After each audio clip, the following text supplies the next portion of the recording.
Prime Minister Pham Minh Chinh chairs dialogue with Japanese businesses. Washington and Kyiv resume talks on Ukraine.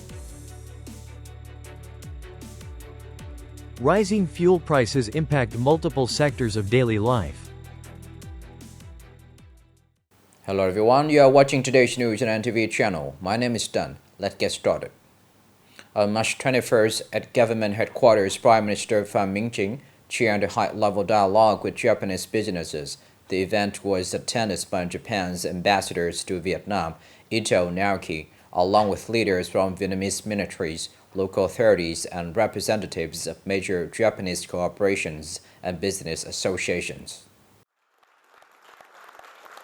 At the dialogue, Japanese enterprises put forward a number of proposals, including strengthening the linkage between advanced technologies and Vietnam's high-quality workforce, promoting green transport transformation, mobilizing energy investment within the framework of the Asia Zero-Emission Community, further streamlining administrative procedures, and addressing obstacles related to investment and the implementation of key infrastructure projects.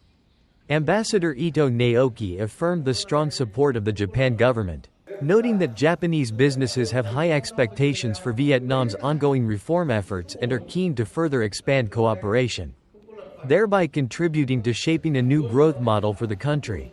Prime Minister Pham Minh Chinh emphasized that the Vietnam-Japan Comprehensive Strategic Partnership continues to develop robustly. He highlighted that Japan remains one of Vietnam's most important partners, ranking first in ODA and labor cooperation, third in investment, and fourth in trade and tourism. The Prime Minister called on Japanese enterprises to continue placing their trust in and maintaining long-term engagement with Vietnam, while further contributing to the shared prosperity of both nations and to strengthening bilateral ties for peace and prosperity in Asia and beyond. Ukrainian President Volodymyr Zelensky says the United States and Ukraine have resumed a new round of peace talks in Miami, Florida, after more than a month of suspension amid escalating tensions in the Middle East. According to President Zelensky, the U.S. delegation includes Special Envoy Steve Witkoff and Jared Kushner, while the Kyiv delegation is led by Rustem Umerov, Secretary of the National Security and Defense Council. Both sides focused on key issues and agreed on next steps in the peace roadmap aimed at achieving tangible progress.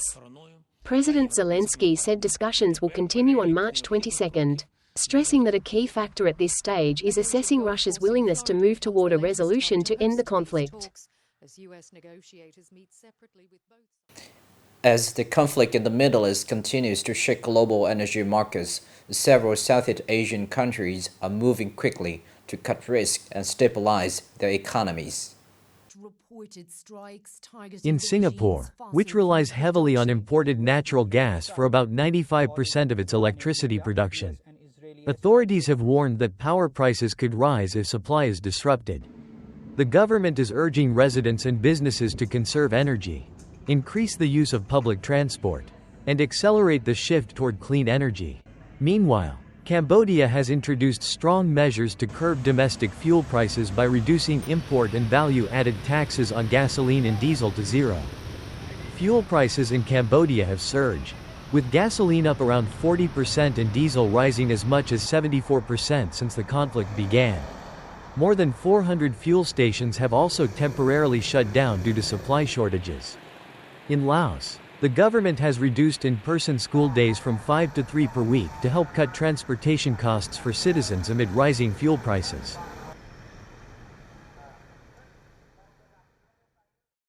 Coming up next are some other news. The Nghệ An People's Committee has issued a notice announcing the conclusions of Vice Chairman Phung Than Vinh on the review, adjustment, and addition of industrial clusters across the province. Accordingly, the Department of Industry and Trade has been assigned to coordinate with the Department of Construction, the Dong Nam Economic Zone Authority, and relevant agencies to review and adjust existing industrial clusters. The aim is to ensure operational efficiency, synchronized infrastructure, and compliance with environmental and legal regulations. Proposals for new industrial clusters must be carefully assessed in terms of investment attraction potential and feasibility. Regarding land allocation and leasing, investors are required to report any difficulties or obstacles to the Department of Agriculture and Environment before March 20, 2026, for consideration and resolution in accordance with regulations.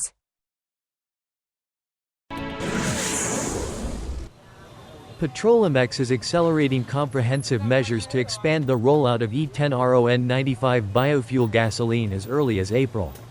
With plans to replace all conventional gasoline ahead of schedule, the company has already piloted E10RON95 at 60 fuel stations in Ho Chi Minh City and Quang Ngai Province, Vietnam. To promote nationwide adoption, Petrolimex is also actively proposing policy support to relevant ministries, including reductions in environmental taxes and the development of standards for E10RON95 fuel. In addition, the group has established strict quality control procedures for E10RON95, helping ensure consumer confidence in using this lower emission fuel.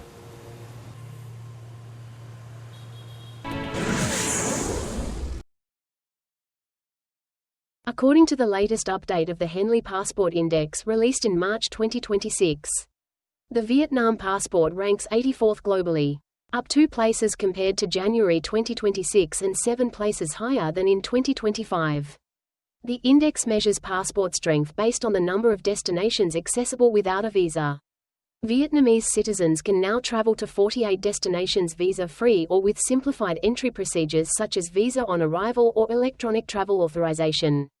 According to the ranking, the world's most powerful passport remains Singapore, whose citizens can enter 192 destinations without needing a visa in advance.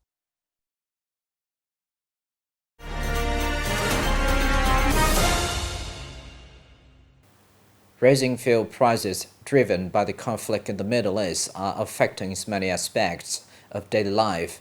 As challenges mount, people are being forced to adjust and find new ways to adapt.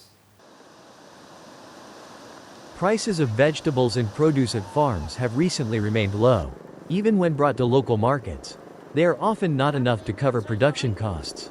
In addition to spending on seeds, fertilizers, and labor, farmers now face rising expenses for packaging materials such as plastic bags, which have increased in price along with fuel costs.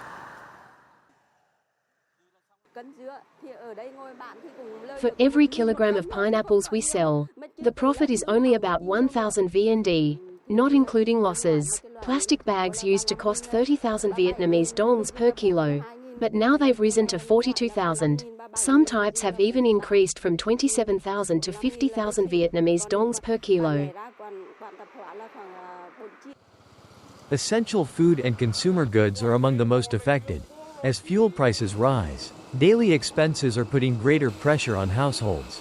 Meanwhile, construction materials such as steel and cement have also increased in price due to higher transportation costs. Food prices are rising along with overall costs. When fuel prices go up, items like instant noodles and other daily foods increase as well.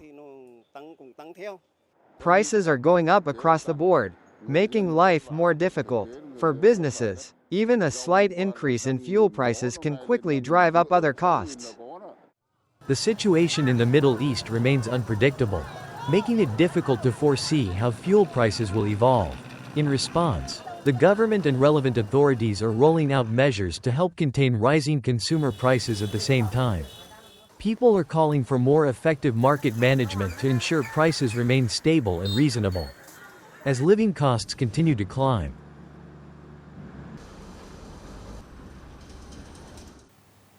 This is the end of the show today. Thank you for watching.